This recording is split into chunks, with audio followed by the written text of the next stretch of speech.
Welcome to the Awakened Anesthetist podcast, the first podcast to highlight the CAA experience. I'm your host, Mary Jean, and I've been a certified anesthesiologist assistant for close to 2 decades. Throughout my journey and struggles, I've searched for guidance that includes my unique perspective as a CAA. At one of my lowest points, I decided to turn my passion for storytelling and my belief that the CAA profession is uniquely able to create a life by design into a podcast. If you are a practicing CAA, current AA student, or someone who hopes to be one, I encourage you to stick around and experience the power of being in a community filled with voices who sound like yours, sharing experiences you never believed possible. I know you will find yourself here at the Awakened Anesthetist podcast. Welcome in.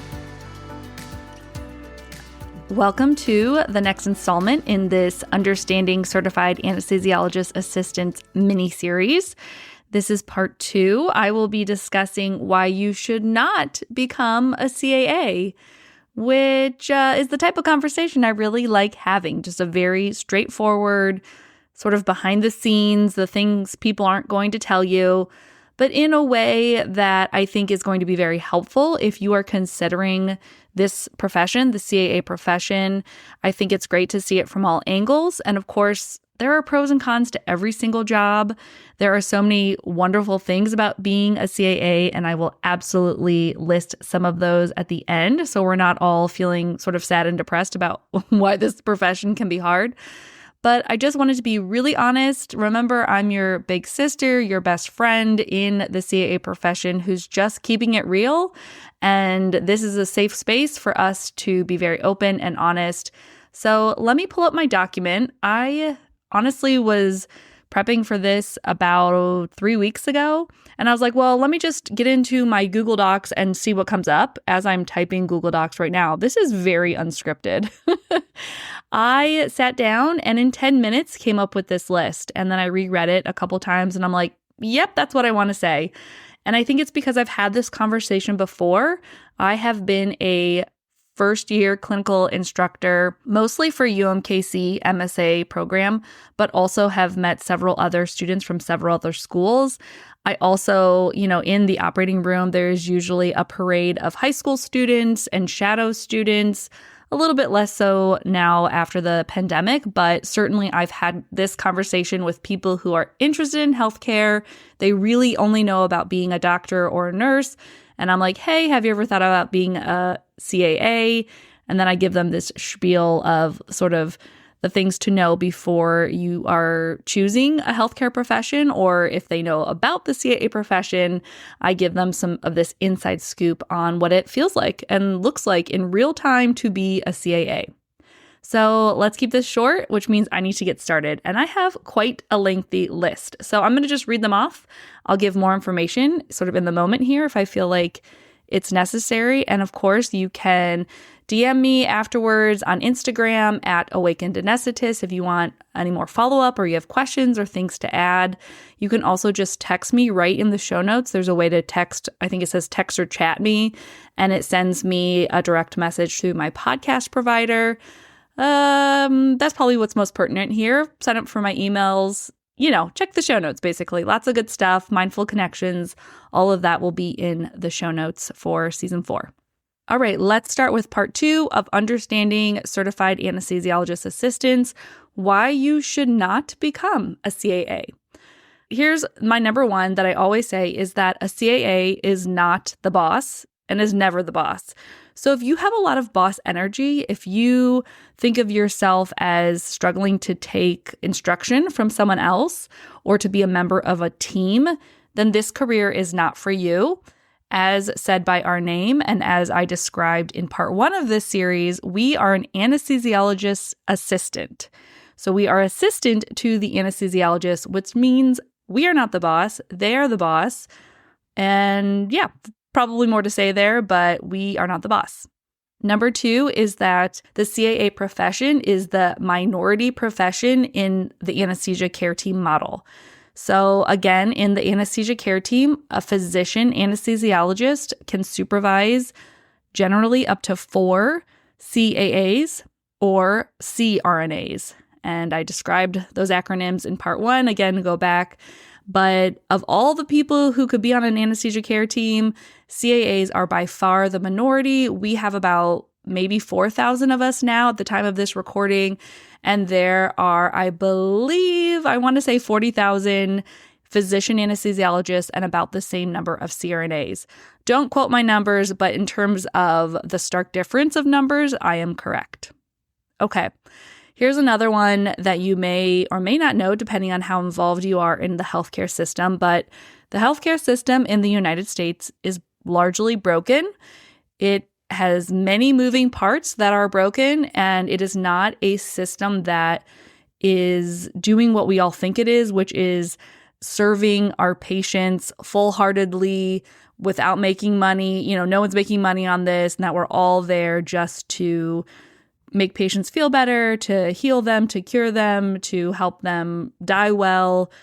All the things you think happen at a hospital happen. However, there's also all of this insurance issues and bureaucracy of healthcare, and lots of people are making money off things. And so there's a whole lot more going on than just being there giving anesthesia to make this patient feel better or to be able to endure their surgery. And you come into contact with some of that ugliness, some of that brokenness on daily, weekly, monthly, yearly basis. And it can be really challenging to feel like you are a cog in a broken wheel without a lot of power to make the big systemic change that needs to happen. Okay. Another one is that as a CAA, you will likely have to educate your work colleagues, anesthesia groups, hospital administration on who a CAA is, so who you are and why you matter, why a CAA matters, why they should hire CAAs, why they should fight for our legislative efforts.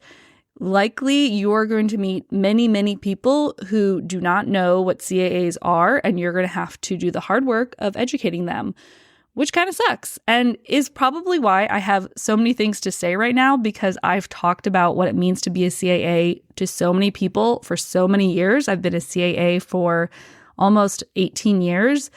And you get really good at sort of describing who you are and feeling like you have to defend yourself or at least stand up for yourself. And it can get kind of tiresome.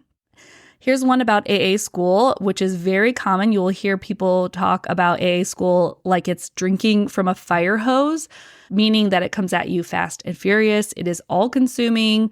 Many relationships have been lost in AA school. It's just a short period of time to learn a whole bunch of information and kind of pop you out at the end of this 2.5-ish year process of fully formed CAA. You cannot be doing many other things.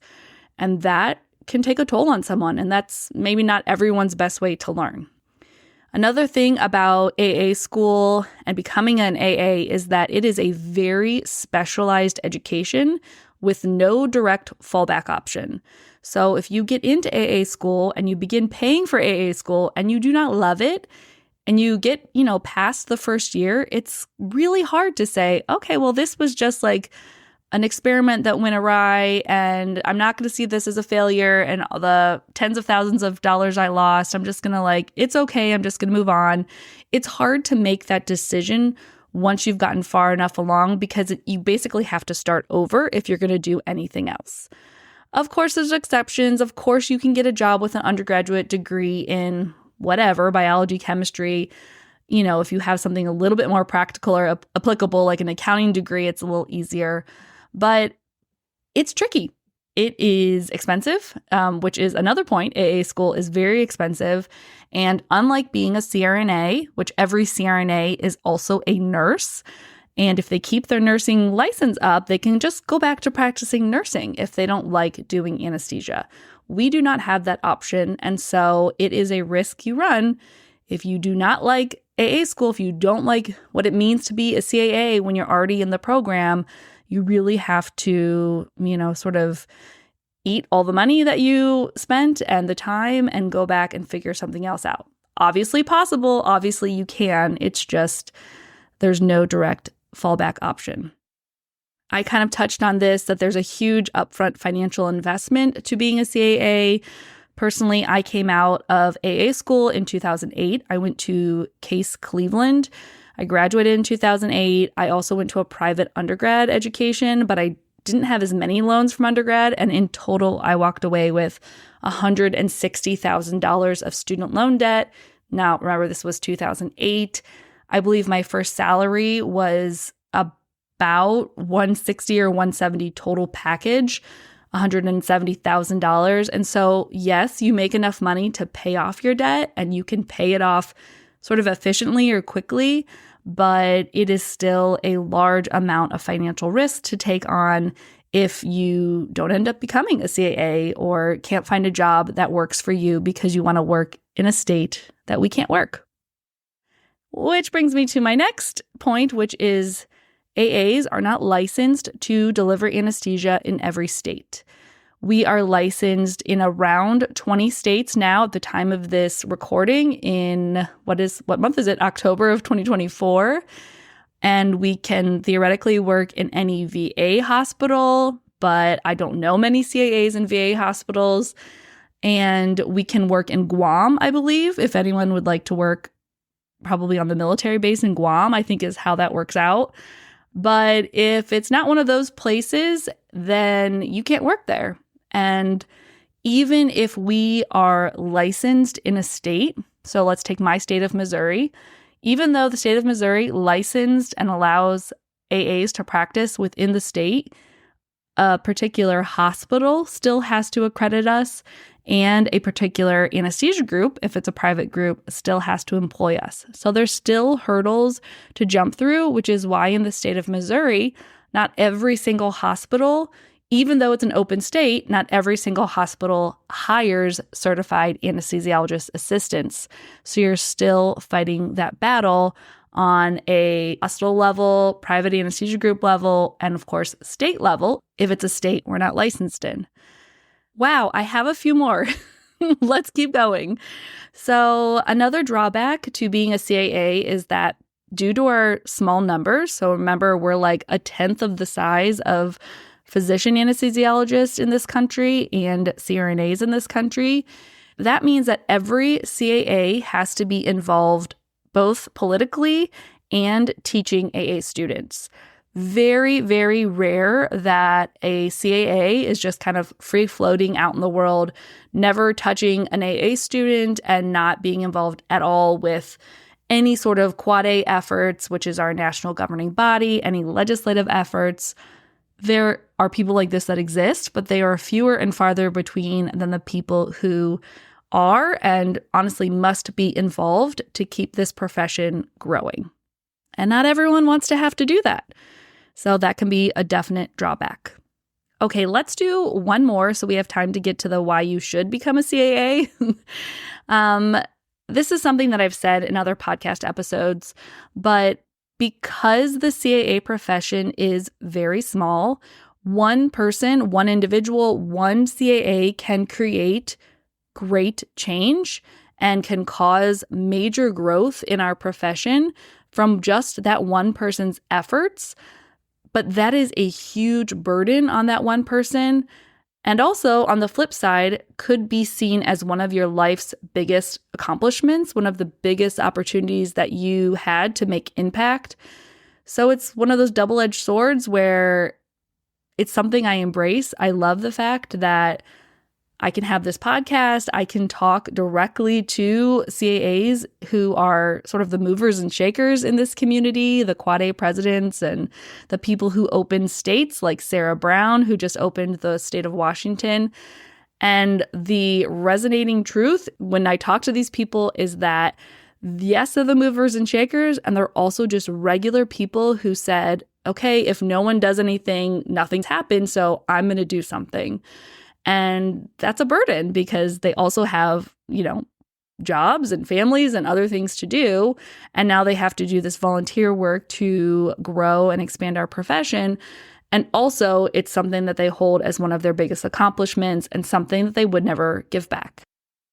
Okay, so let's get to some good stuff, why you should become a CAA, because Honestly, this list is just as long, and I do think there's a few points I want to make because people can see the money involved with being a CAA. They can see the starting salaries and how you only have to go to 2.5 years of grad school and think, oh, this is definitely for me. But there are so many other amazing things about being a CAA on top of the financial security that is possible that I really want to highlight. So I believe the most important benefit or the biggest benefit of being a certified anesthesiologist assistant is that if you use the profession as a tool, you can have all the freedom you want in your life, the freedom to choose. So when you have money, when you have more of a guaranteed job, when you can say, hey, I know that I can always fall back on giving anesthesia in the operating room, that allows you to make more risky choices, maybe follow different pursuits, maybe something entrepreneurial or something creative that you've always wanted to do, but you're not sure if you're ever going to be able to feed yourself if it was your full-time job. Being a CAA allows you to choose or try those things. It allows you to move to a new place and feel secure that you can have a job that's going to be stable and going to, start your life off right. When you play the cards right and you see it as a tool towards freedom, it really gives you that freedom because it allows you to choose. You're in the driver's seat of your life as opposed to, always a step behind. Number one, my favorite thing about being a CAA is that it gave me the freedom to choose my own path. And it's been awesome. It's led me here. Okay, another thing about being a CAA that I think makes it really amazing is that I feel 100% valued every day that I work. Not only from my patients who see me as someone who's going to make them feel better or take their pain away or soothe their anxiety, but I feel valued through the anesthesia care team model. I feel valued by my coworkers. I feel valued by my supervisors, so the physician anesthesiologists. I feel valued by the system, meaning the hierarchy inside the culture of medicine. CAAs are near the top where the physicians are. And so there are some perks to that. And there's some reverence that an advanced practice provider enjoys like a physician enjoys in our culture, in the culture of medicine. And honestly, in the larger culture in the United States, physicians are seen as fairly esteemed. And APPs and therefore CAAs kind of get glommed into that.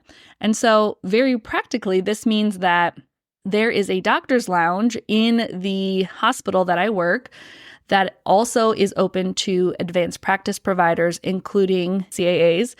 And you can go in there and have free snacks, free sodas, all sorts of little foods and coffee bar, 24/7, as well as a provided lunch every single day.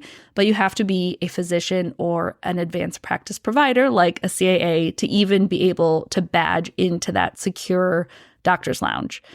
And there are things like this all over the culture of medicine where there's this hierarchical structure that I don't necessarily agree with, but I do benefit from. So I'm very grateful for that benefit. And I also see that as a little bit of a problem with why our healthcare system's broken.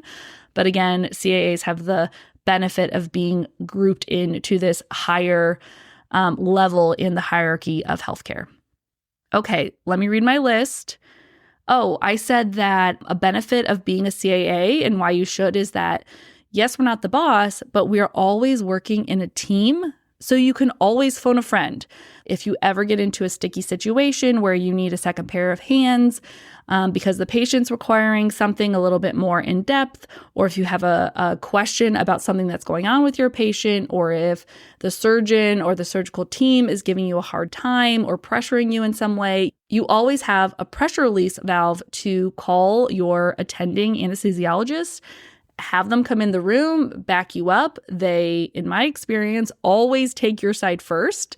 And maybe, it doesn't come out the way you were hoping, but your anesthesiologist always gives you the benefit of the doubt, in my experience. And it just feels like this real team mentality where you have someone to rely on. Of course, not in every situation. Of course, there's outliers, but that team feeling really takes, for me, a burden off of me that it's not all riding on my shoulders, that I always can ask for help. And I unabashedly, unashamed, ask for help when I need it. And I think that's a perk of our job, so long as you have the right perspective on it. CAAs often are in the actual operating room delivering anesthesia, while those physician anesthesiologists are oftentimes doing pre-ops or post-ops or a little bit more of the paperwork. They're seeing the patients, which can be a perk because they get a little bit more face-to-face time with awake patients than we do in a lot of situations. But that means that I'm in the operating room actually getting to deliver the anesthesia, which is very much seen as the fun part of my job. And many anesthesia providers see that as the fun part.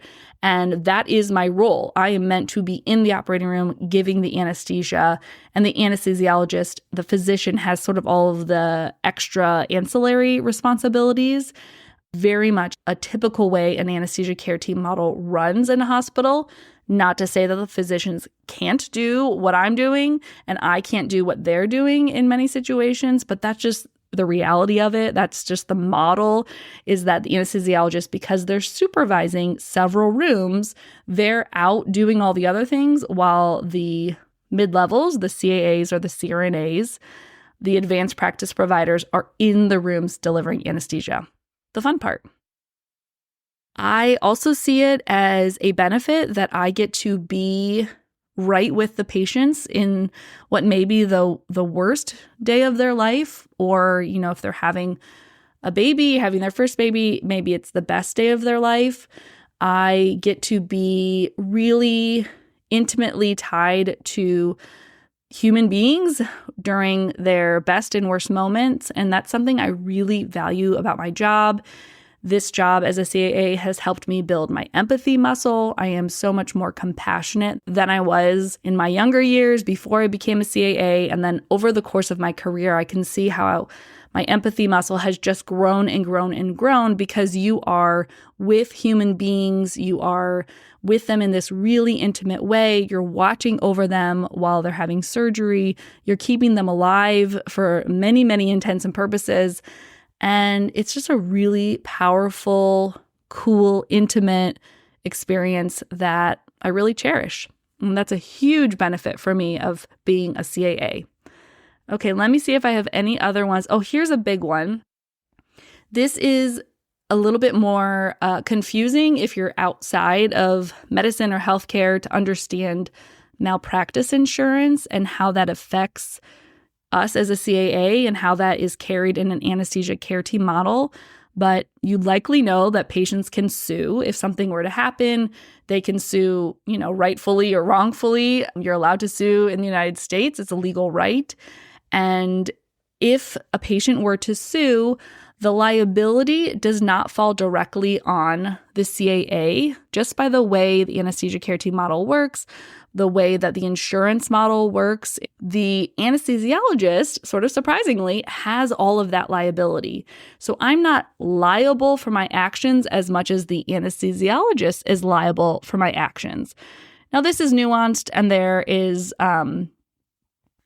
you could come up with lots of situations where I'm liable, but I mean to say that if I'm doing my best and something bad happens, if there's a untoward outcome or a patient dies or something happens, the anesthesiologist, their insurance will pay for me if there's some sort of settlement. I cannot be personally sued under the anesthesia care team model. That's just the way malpractice insurance works. It's sort of confusing, but it's a great benefit as a CAA that we can't be directly sued in this model. Okay, here's my last one. This may be also a little controversial because we can take our work home emotionally and mentally, but we can't take anesthesia home physically.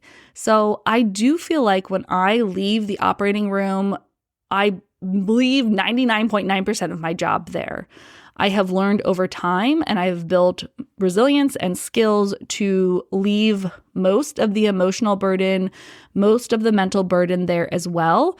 That's not to say that I'm not tired and exhausted and sort of tapped out when I get home oftentimes, but I can't stay up till midnight after my kids go to bed giving anesthesia because I didn't get it all done that day. I don't have computer work to do. There's not a ton of paperwork or bureaucracy that I have to do just to stay afloat in my job.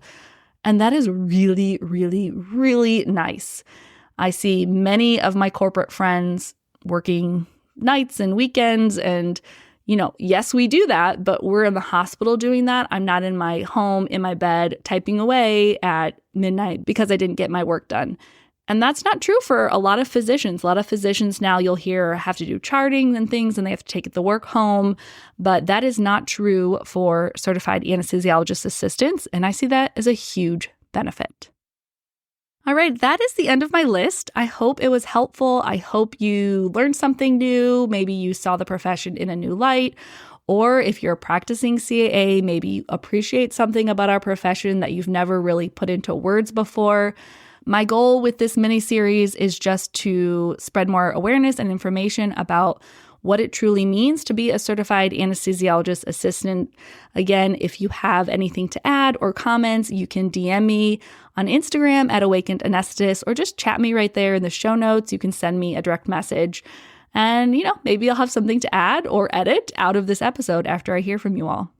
All right, that's all for me. Let's talk soon, y'all.